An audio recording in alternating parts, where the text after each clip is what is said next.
On their wedding day, a young bride received a precious gift from her mother, a beautifully wrapped Quran.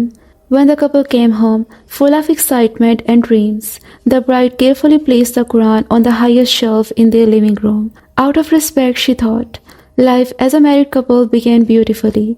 They spent their days laughing, eating meals together, and building their future. The house was full of love, and it felt like nothing could ever go wrong. But as time went on, the peace in their home began to fade. They didn't realize it at first. Their prayers started becoming irregular, and soon they stopped altogether. In search of peace, they turned to their phones, losing themselves in endless scrolling and distractions. A year into their marriage, they received joyful news. She was pregnant, but soon after they had their first argument, a small misunderstanding that grew into a heated fight. Arguments became more frequent, and the love they once cherished turned into frustration and silence. When their son Rehan was born, he brought them closer again, but the peace was short-lived. As Rehan grew older, cracks began to show again. He started spending time with friends who introduced him to bad habits. One evening, desperate for money, he quietly opened his mother's purse and took some cash, making sure no one saw him. Meanwhile, Mr. Farhan, the father, faced mounting pressure at work. He held a government job, and one day he accepted a bribe, convincing himself it was harmless since everyone does it.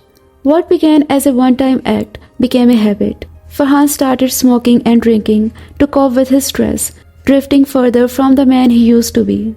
One fateful day, the police arrived at their home. Farhan's corruption had been exposed, and he was arrested. He was the family's only source of income, and with his absence, their lives fell apart. The house that was once full of love and laughter now felt empty and cold. That evening, the woman sat alone in the living room, tears streaming down her face. It was the same room where, on the high shelf, the Quran still sat, untouched, covered in years of dust. She asked, "What happened to us?" She cried, "Who put a curse on our happiness? Why is everything falling apart?" Suddenly, a gust of wind swept through the room. The Quran fell open on the table, its pages glowing softly in the dim light. The woman stared at it, her heart pounding. Slowly, she picked it up and read the first verse her eyes fell upon. "And whatever misfortune befalls you, it is because of what your own hands have earned, and yet He forgives much." Tears filled her eyes as she turned the pages and read another verse. "Indeed, in the remembrance of Allah do hearts find peace." And another, "Call upon me, I will respond to you." She sat in silence, clutching the Quran to her chest. The words felt like they were meant for her. The Quran had been there all along, waiting to guide them, waiting to bring peace back into their lives. But it had been ignored, left on the shelf, treated like a decoration, rather than the divine guidance it was meant to be. The Quran is not meant to sit untouched on a high shelf or be treated as an ornament in our homes. It was sent as a guide, a light in our darkest moments, and a reminder of how to live a life filled with peace and purpose.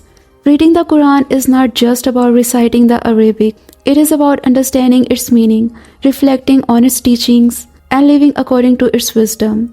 The Quran holds answers to your struggles, your questions, and your search to happiness, but it can only guide you if you open it, reflect on it, and live by it. Don't wait until it's too late. Let the Quran be your guide before the blessings in your life slip away.